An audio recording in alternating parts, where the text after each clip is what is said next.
that car, I was driving the car. I was behind the wheel, and it started dinging. Then I saw that needle just slowly get buried into that E. Because we're talking about 50, 60 miles, and we have no gas. This is Touched by Heaven, everyday encounters with God. Those moments when heaven and earth collide, and God shows his hand by encounters with angels, divine interventions, near-death experiences, prophetic dreams, whatever it may be. God's saying, do you see me? I'm right here with you, always right here with you. I'm your host, Trapper Jack. Coming up in this episode, all kinds of things in this episode. We've got it's Couples Day, because last week Zoltan proposed on this podcast, surprising us all. Proposed to Marianna, so we'll get the two of them on to see how that went. So I thought couples. Let's talk about couples. Get a couple stories or couples themselves, whatever. And one of the stories that jumped out at me was Heidi Kraus, her husband Kurt, and their experience. Well, why this episode is called 50 Miles on Empty. You ever run out of gas? Not fun, is it? They should have run out of gas. They were freaking. They were going to run out. Well, one of the two in particular was freaking. They were going to run out of gas. And my husband's having an absolute freak out moment, because we're talking about 50, 60 miles till we get back to Mackinac City, and we have no gas. When the light goes on and sometimes there's a ding, what is that? Usually 2 gallons to go, sometimes less, kind of like last warning. Well, they heard that a long time ago. So now it's just there's no way. There's no way. And then they see a gas station closed. It's after 7:00. It's closed, and they've still got miles and miles to go. Nothing in the gas tank for miles and miles and miles and miles. And if you looked at the map and saw it, it's quite a drive up there. Up there, as in the Upper Peninsula, back roads of Michigan. Without any gas. Your nerves are on the edge, fringing. That's how tense it was getting, because it was scared to death that we were going to be in this scary place with nothing. Back roads, nobody's there. They're not seeing anybody. There is no cell phone signal out there. They're by themselves. This is it. I'm going to have to get out of this car, and I'm going to have to walk and get us help. And because we couldn't get a signal. We could not get a signal for nothing on our phones.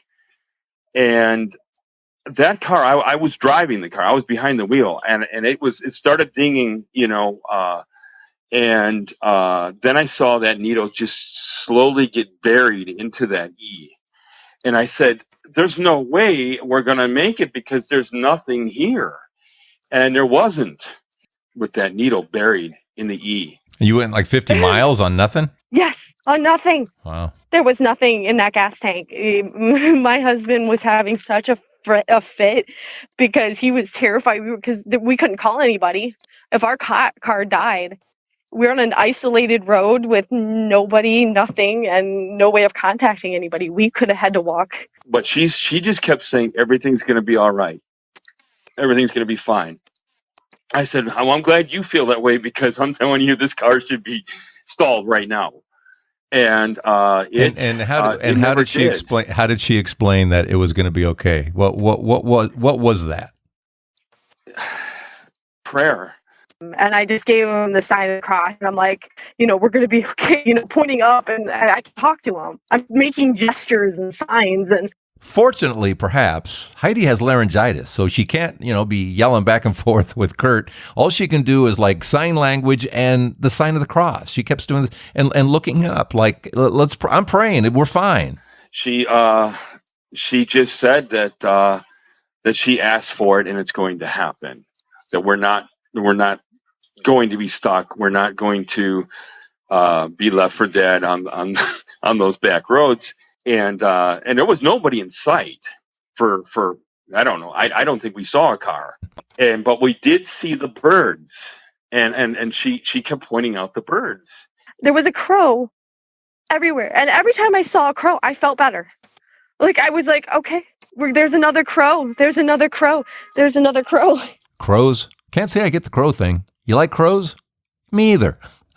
How do crows give you comfort? Every quarter of a mile, in the middle, to the side of the road, there would be this large crow, and it would just wait for us to approach, and then it would flutter off, and then another one, and then another one. And they led the way all the way to this gas station. We just kind of coasted in there, and then all over that gas station were perched all these birds. Wait a minute. Isn't this starting to sound like a Hitchcock movie? We came around the bend. We were still going. We still don't know to this day how we were still going. And when we got around the corner, the whole parking lot was full. The parking lot gas station was full of crows. Why did crows make you feel good? Why would crows make you feel good? I don't know. It's such an odd bird. Yeah. But I've always liked crows.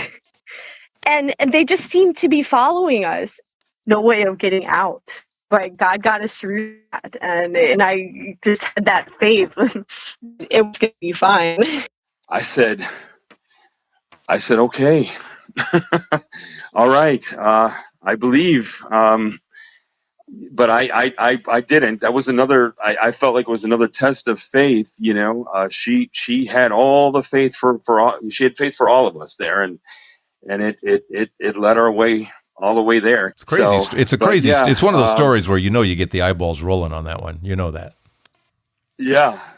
No, and it's true, but I know it happened, and it's just an incredible moment.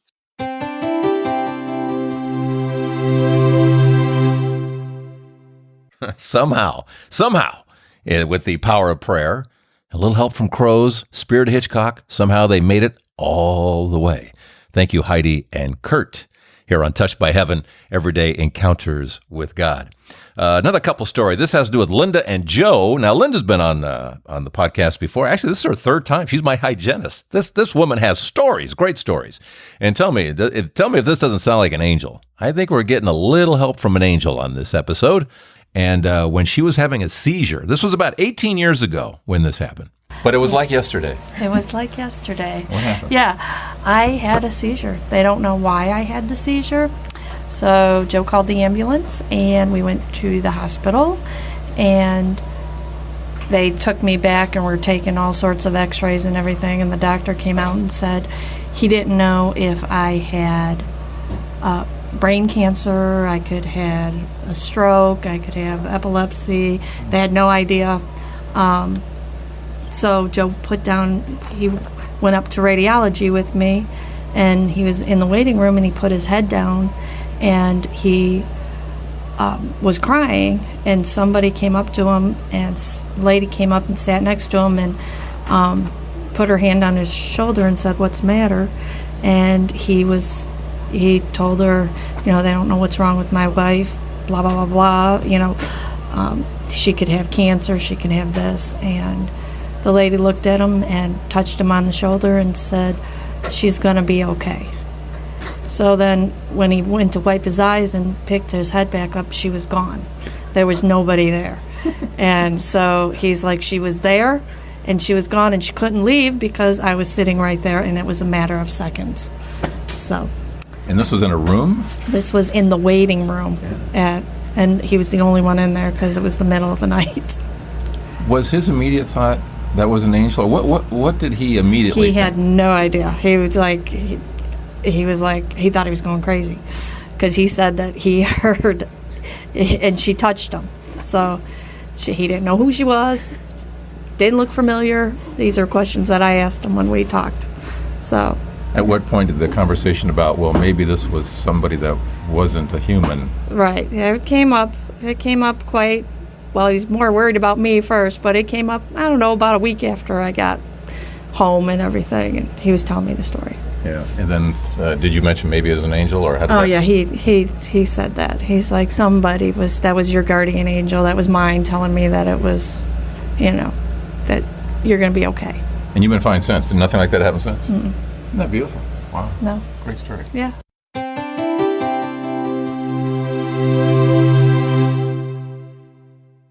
Another encounter with an angel here on Touched by Heaven, Everyday Encounters with God. Thank you, Linda. My name is Trapper Jack, coming up on the big proposal and how it worked out between Zoltan and Marianna. That's on the way. Let's see, what else do we have? Oh, we have, it's all couples. Try this one. The story is Julie and her husband who... Hey, Zoltan, listen to this. I'm sure this will inspire you. We knew each other about 60 days when we got married. There you go. Think there's a story there? Let's start with Julie and her story here on Touched by Heaven, Everyday Encounters with God. I heard you on Coast to Coast, and I just thought, wow, this sounds great. So then I found your website and started to download your podcast. And I thought, this guy is great. This is exactly the kind of thing you want to hear. And I just thought it's a wonderful program. I think I've heard all of them now for Touched by Heaven, but I haven't heard any of the Blind Faith yet. So that's my next step. There you go. You got plenty to work with there. I love it. And I heard the rosary one today, and I was like, wow, I want to go get some rosary beads. I really do. Oh, good for you. And I know you didn't grow up with the rosary. Do you know how to pray the rosary? Or you want to learn? No. I was going to get some beads and Google it. Oh, yeah, absolutely. Absolutely. Or when you go to blindfaithlive.com, my wife has put together a page for how to pray the rosary. So it's there great. too. Did not grow up Catholic, I assume? No. Actually, that's the strange part. My dad was a Southern Baptist, and my mother was raised a Christian Scientist. So they decided when they had children that they would go to a Methodist church. And I love that. So let's split the difference and go someplace else. I know. Actually, it was pretty funny. And but they divorced when I was 4, and so then my mom, being a single mom with 4 girls, it just got harder and harder to go to church. So she didn't.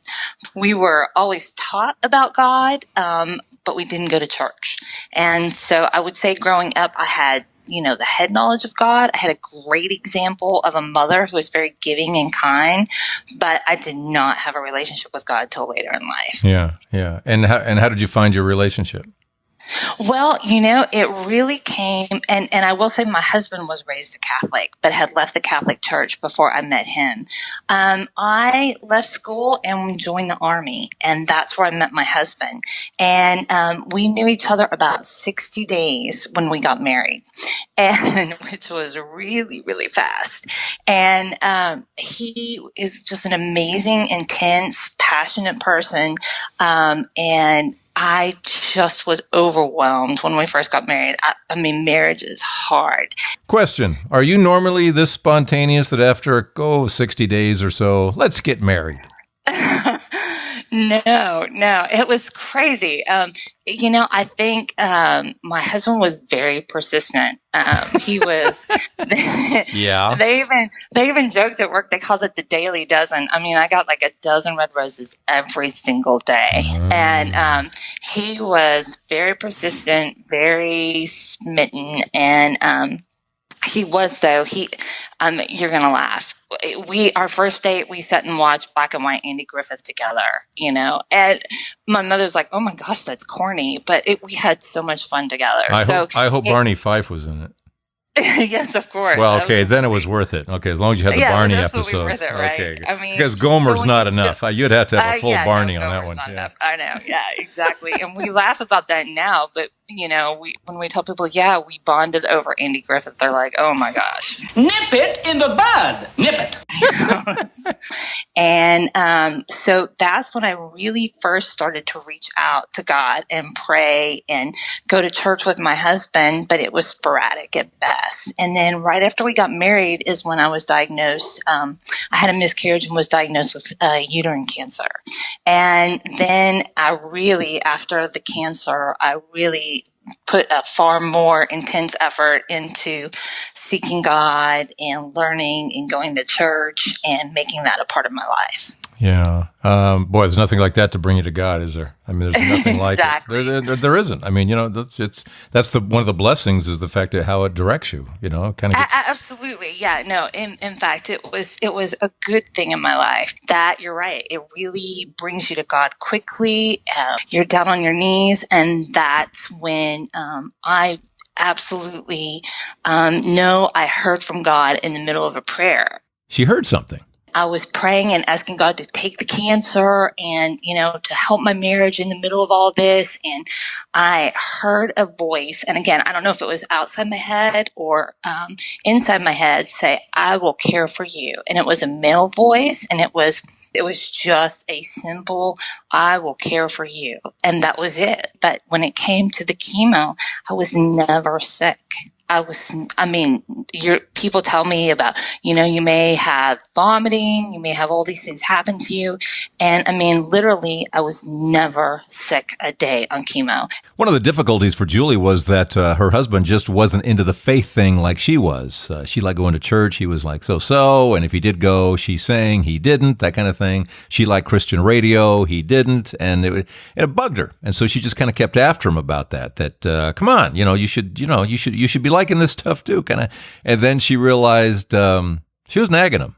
Was that the right thing to do? And she kind of got a message to just back off. I fell asleep that night, and I never remember my dreams. I can remember only a handful of dreams, and it's usually where I believe God's trying to tell me something. And that night I was dreaming that I was in a principal's office, like at school. And the woman behind the desk, she wasn't the principal. She was like, when you're used to going into the principal's office, the secretary right there. And she told me, she said, and this is a quote, this is the only thing that was said during the dream, and it's exactly what happened. God sent your husband an invitation today, and he did not turn it down. And that was it. That was the whole dream. And I woke up. Wow. And it was really, it was amazing. And I took that to mean, he's working out his salvation. It's happening. He hasn't rejected God just because he doesn't want to go to church with you. He's working it out, and he did. And now going to church is a joyful thing. It's something he wants to do. But before, sometimes he went to church, I think, just out of a feeling of obligation to me. And now it's completely different. And I just had to get out of the way. Yeah. And your email too. Your email says something about another dream. Do you have another dream? I did have another dream. My husband and I, when we first got married, we would like to go gamble, right, at the casino. And it was something that he just went with the highest expectations. He always thought we were going to win. And, and I always spent too much money when we went. And inevitably, when we would go, we'd end up in an argument, disappointed, not feeling good about going. And I had a Christmas bonus from work, and he wanted to go gambling. And I thought, okay, God, there's nothing in the Bible that says don't go gamble. My husband kept telling me that, hey, there's nothing in the Bible that says it's wrong, right? And I said, God, should I make him happy? Should we go do this with my bonus? And that night I had a prayer, another dream that I remembered, and it was so real. We were at a horse track, and again, we usually went to a casino, but we were at a horse track in this dream. My husband and I were, and we were gambling on the horses, and we were in the stands watching the horses, and it was such a real dream. And I had an itch on my face, like on my cheek. And so I scratched my face, and we were having a good time, and I scratched my face again. It was so itching so bad. And I kept scratching my face, and I looked down, and there's drops of blood near my feet. And I can't stop scratching my face. And I kept scratching, and there's more blood running down my clothes, down my legs, on the ground. And now there's chunks of my cheek falling off the ground at my feet, and I can't stop. And I keep going, and then it was like I was looking at myself from afar, and you could see the skeleton in my face, the skeletal bones in my face, because I kept scratching down to the bone.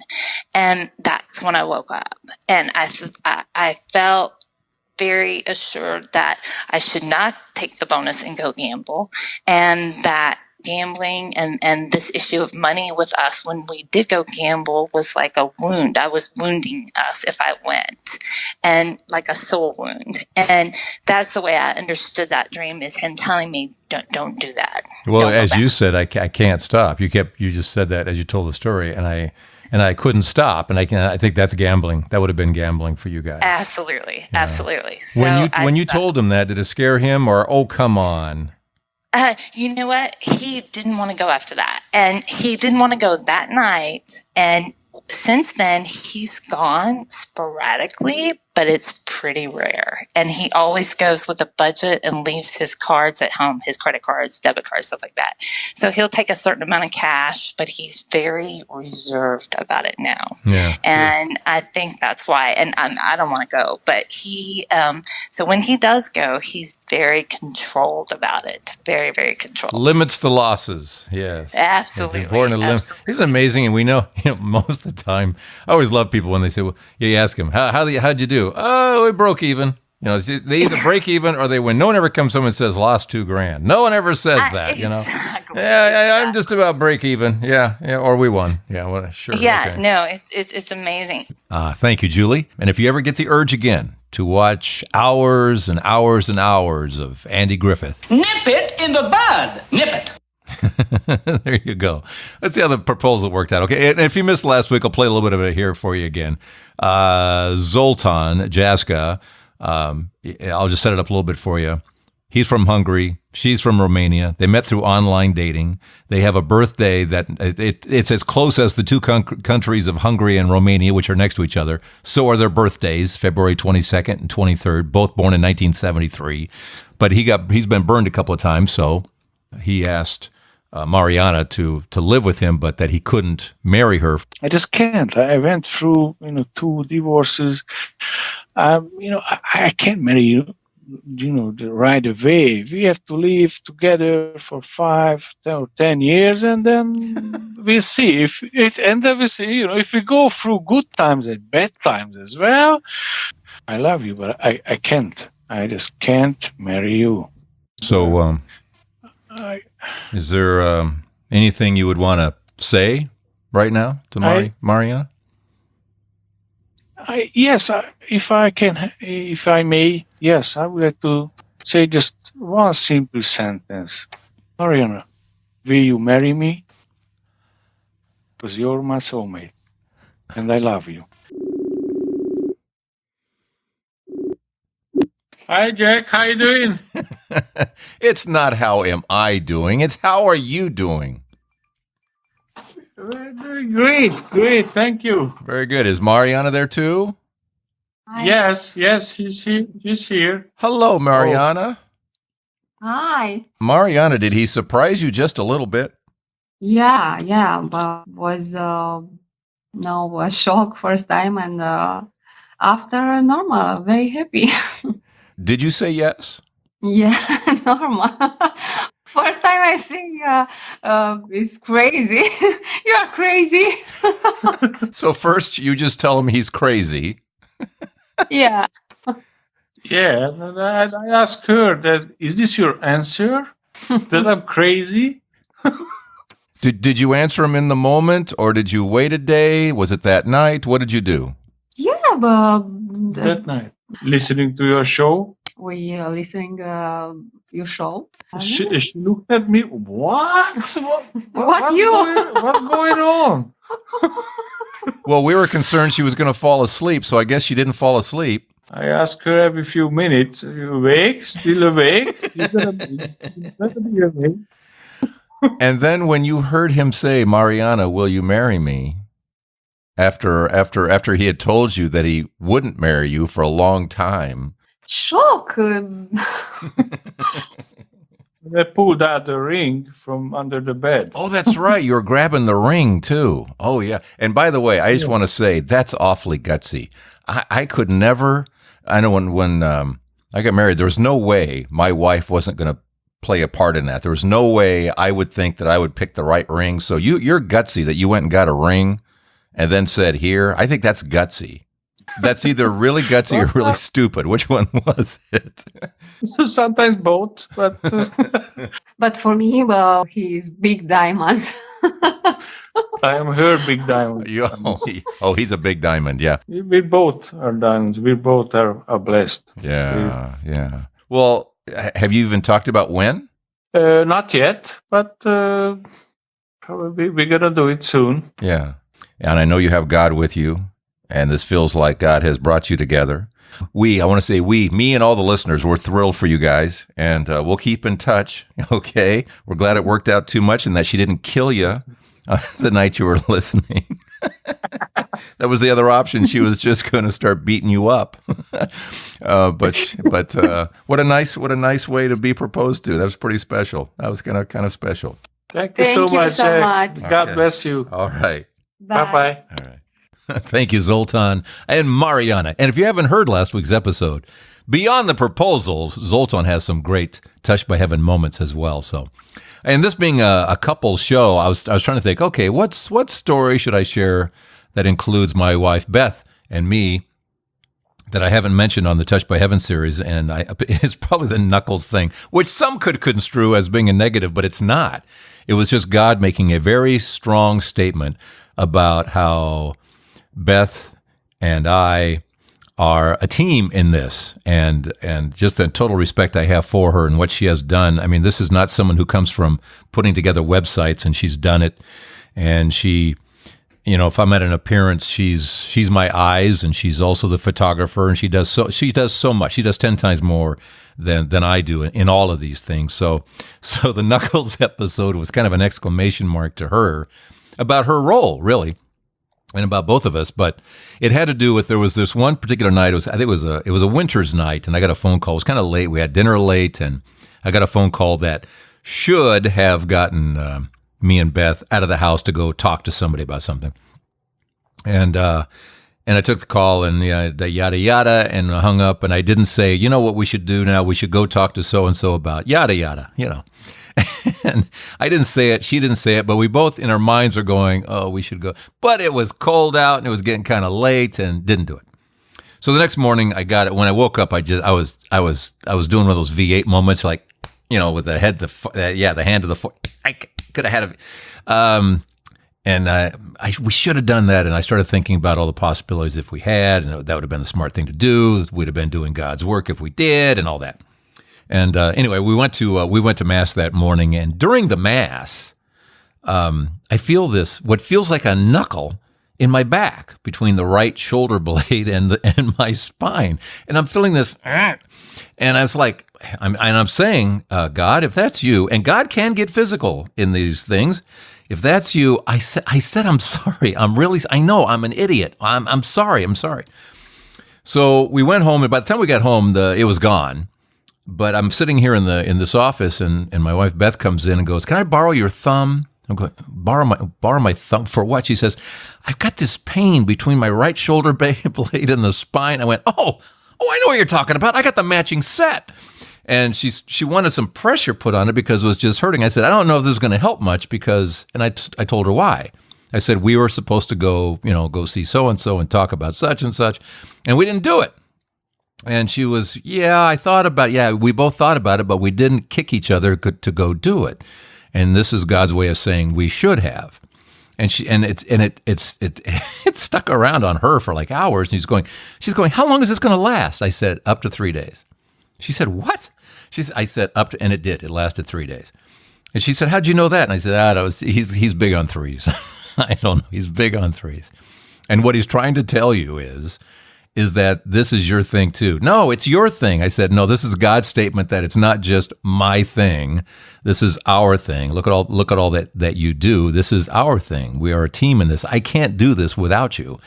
I'm the legally blind guy who can do some, but the rest of it would be very, very difficult without some help. And it's fabulous that she can do it and wants to do it. And but what is my thing is our thing. So the knuckles was just an example of that. Our little touch by heaven moment there that lasted a few days. And every now and then she'll still, I'm looking up now going, I don't really need it, but every now and then she'll get a knuckle in the back and she'll kind of wonder what it is. Then she'll figure it out and then it'll go away. It's kind of interesting. And it's always about serving God. It's always about serving God. So, okay. Okay, we'll end on the knuckles. Okay, knuckles. That will wrap it up. I need your story, okay? Do you have a story, some kind of encounter story?